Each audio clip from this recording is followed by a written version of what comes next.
All right. So how we feeling, guys? We made it to the last talk of the day. Yeah. All right. Awesome. Well, as you heard there, my name is Jason Carr, and today I'm going to be talking about how we can create more interconnected urban communities, as well as one of the main reasons that cities are making us lonelier today. But first, a question for us. Now, as a show of hands, how many people here live in a high-rise development right now? See some hands? Okay. A lot of us. Awesome. Now, of those people, how many of you know at least two neighbors well enough that you would trust enough to ask for help for something? Drastically less. And it's okay because research thinks so too. And in fact, the Vancouver Foundation found that people living in high rise developments know their neighbors' names far less and trust them compared to any other type of housing. And this leads me to an interesting point, which is why, despite massive populations in cities, are we getting more and more lonely? Thinking about this for a while, and over the past 40 to 50 years, there's been an onset of this high rise culture that has actually created a disassociation from community involvement and public life. And while these high rise buildings are essential for accommodating population growth, they often create these vertical silos that isolate residents more than it brings them together. In fact, a study was taken in 2023 that across 142 different countries, 1 in 4 people aged 15 and older experienced moderate to extreme rates of loneliness. And this loneliness breeds a lack of social relationships. And this lack of social relationships is actually attributed to a significantly higher rate of premature death. Let that sit for a moment. And this led me to learn and understand a little bit more about this innate and intrinsic link between urban design and well being. And over the next 40 to 50 years, this problem is going to get more and more important across the globe. In fact, by 2050, the world will see more than 8 billion people living in urban spaces. And we can see that highlighted in the red here, showing the 8 billion people. And over here, we can see the share of populations living in urban spaces by 2050, with the dark green areas highlighting 80 to 90% of those regions of people living in urban spaces. And this kind of raises a question that maybe some of us are wondering, which is, where are these people going to live? And well, the answer is communities we haven't even built yet. And so as we race to design the future of our urban cities, it's key that we design it for connection if we want a future worth living in. Because this massive influx of population we're going to see over the next 50 to 60 years means that our cities will only be getting denser and builders will have nowhere to go but build up, leading to a way more compartmentalized housing and isolated living, making no room for human connection. But human connection is an innate part of what it means to be human. It's part of our being, it's part of our soul. Someone once told me that the quality of our relationships defines the quality of our lives. So why don't we design for it? And so throughout this talk, I want you to think about a time when you met someone close to you living in a city. What led to that first interaction? Where were you? What were you doing? Because we're going to come back to that in a little bit here. And so today I want to share a vision of how we can reimagine urban life, not just as a place to live, but as a place to belong. And I believe that starts with design. So I'm going to talk a little bit about what is design for us. Well, for me, design is the art and science of shaping the places where we live, work, and gather. It's the glue that binds our daily experiences. And when done right, it has the power to transform isolation into interconnected, thriving communities. See, design, I look at it, I played with a lot of Legos as a kid, so I like to see it as a Lego city, where each brick, each piece, plaza, and building is carefully and intricately designed to shape the way that we move and experience the city around us. And unlike the natural world, cities are entirely human made. And since the birth of human civilization, whether we realize it or not, we've been designing our cities with specific agendas in mind. So, for example, we can see here in the Indus Valley, who focuses on inclusive spirituality and a lack of big grandiose structures suggests that spirituality has actually been transferred into daily life. And over here in ancient Egypt and how they've connected their cities to the cosmos, where we can see the formation of pyramids as tombs. And over here, often known as the cradle of human civilization, Mesopotamia, and showing how there's an alignment with celestial patterns and grid-like shapes to show agrarian success. And so I believe today we have a choice. We can continue building our cities in isolation, pulling us more and more into a future of disconnected relationships. Or we can choose an alternative. And I believe if we stay together and work towards a community and a future that focuses on community first, we can do that today. But first, I want to share a story about what community means to me and how I discovered it in the first place. This here is a photo of my dad. One of the reasons that I'm actually speaking with you all here today. And growing up, he often had to work long hours to support us. And this meant I spent a lot of time at a place called the YMCA over here. And for those that don't know, the YMCA is the before and after school care that takes in kids and helps them through their elementary years. And at first at the YMCA, I hated it. It was feeling stuck, bored, and lonely. And while some of my friends would go home early, I'd often have to stay there till 6 or 7 p.m. However, after time, something changed.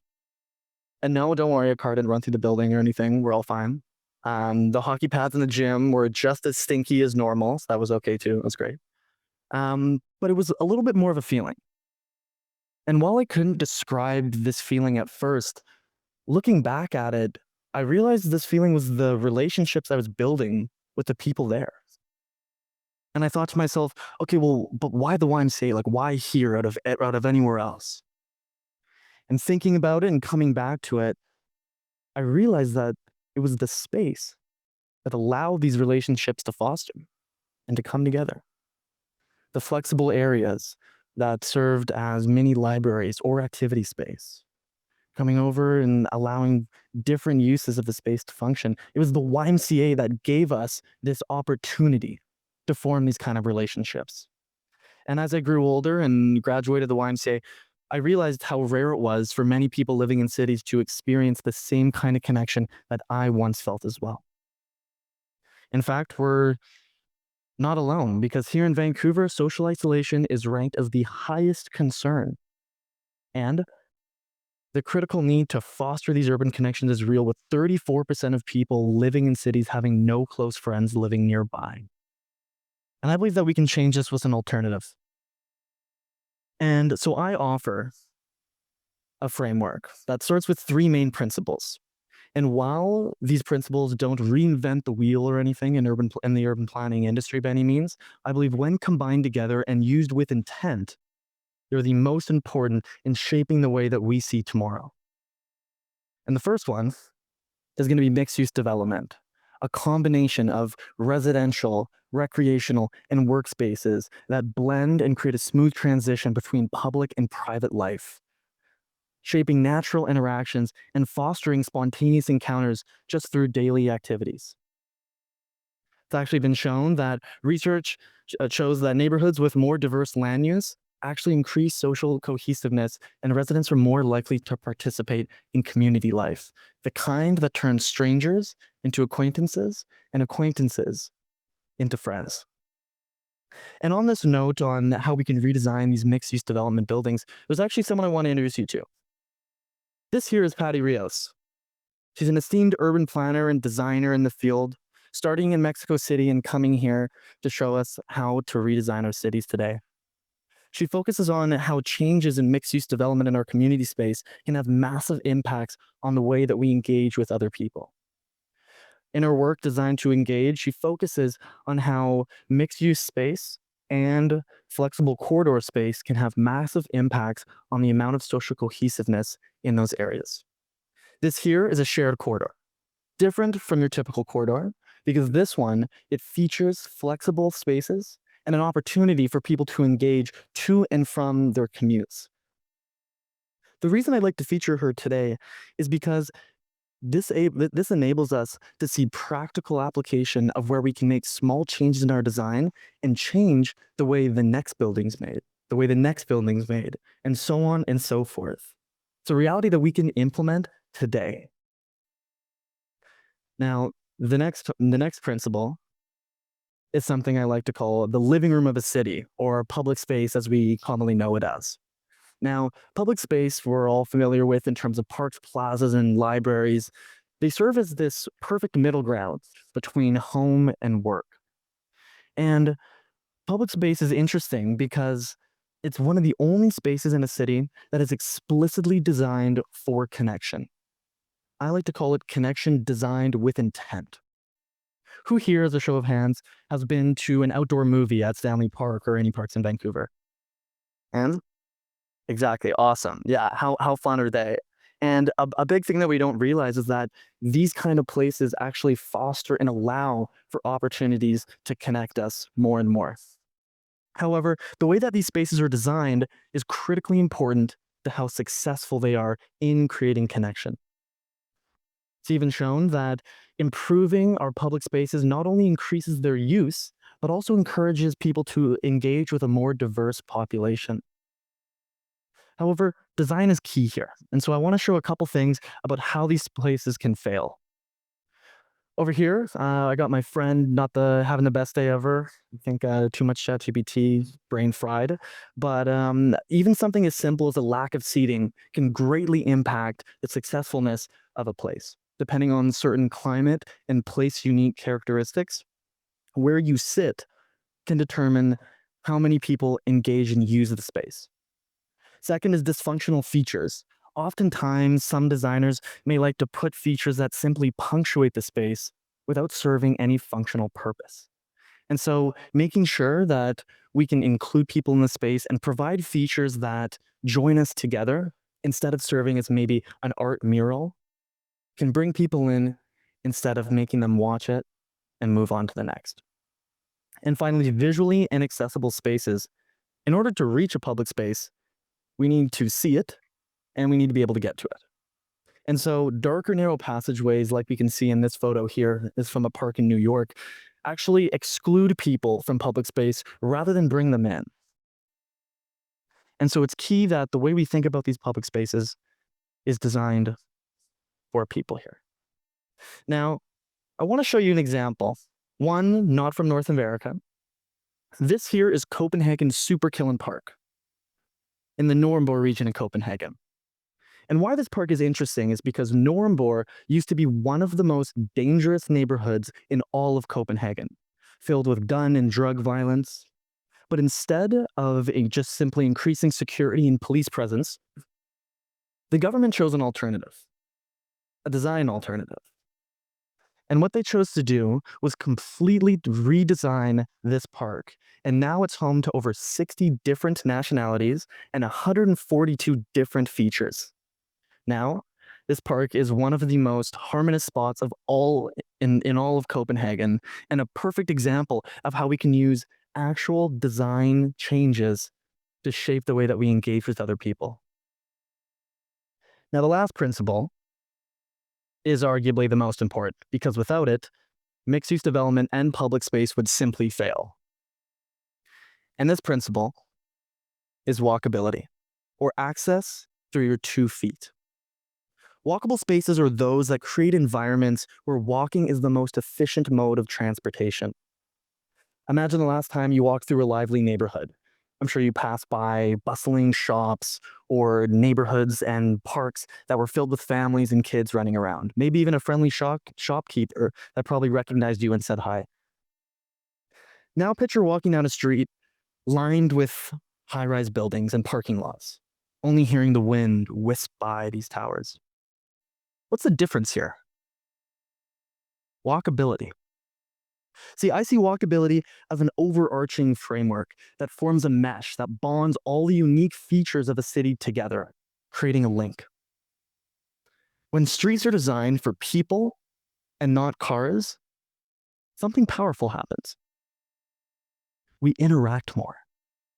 And it's shown that designing walkable spaces fosters connection and reduces isolation, something that's actually been studied and proven here. However, we have a long way to go because only 1.2% of major land use in the USA is considered walkable space. But why is this? 1.2? Are you serious? A big reason for this is because the onset of 40 and 50 years ago, this car-centric model that has been designed in many of these cities has continued to plague us today and distance the connections we see. And that's what we're looking to change. 1 point of walk score is actually worth up to $3,250 of value for your property, which shows the value that's increased through your access to amenities. Now, I want to show you this visually. This here is a 1 mile walk in a compact neighborhood. This here, on the other side, is a 1 mile walk in a sprawling suburb, with the blue lines indicating what's reachable in each situation. Now, the key that I want you to see is in a compact neighborhood, you have drastically more access to your own city with no economic or restrictive means. This means that not only can you access more shops and plazas within the park, but you also have opportunities to connect more with friends and family that maybe you couldn't normally reach. Or employment opportunities where now you can walk to it instead of having to drive or take transit. See, walkability is the key, and without it, I don't believe we'll be able to build cities in the future that can foster this kind of connection. And so I take you back to the YMCA. It wasn't just an after-school care for me, but it was a community. And so why don't we design communities for the experience of living in it? Imagine a place where mixed-use development fostered natural interaction throughout daily activities and made a smooth transition between public and private life. Imagine public spaces where serving as hubs of connection and creativity and inclusivity. Or walkable streets that made face-to-face interaction possible and served as the mesh that connected the city as a whole. Because remember that question I asked you at the beginning, where you met that person close to you? Well, whether you know it or not, every aspect of that environment influenced that first interaction and led to the creation of one of the most important things in your life, the relationship you share with that person. And I'm sure for many of you, that person is probably sitting right next to you. And so the next time you take your commute to school or work, I want you to look at the city a little more carefully this time. And understand that every aspect, street, Lego brick, that goes into designing your city influences how you move and experience not only the space, but the people within it. Because we often forget that cities are not just a collection of buildings, but they're networks of relationships. The US Surgeon General has declared social isolation to be a public health epidemic. So by rethinking urban design, we have the power to transform isolation into interconnected, thriving communities. So I ask you a question. What kind of city do you want to live in? And better, what kind of city do you want our children to grow up in? Because it takes all of us advocating for places that foster belonging and meaning. Because remember, it's not the quality of your possessions that defines your life, but the quality of your relationships. Thank you so much.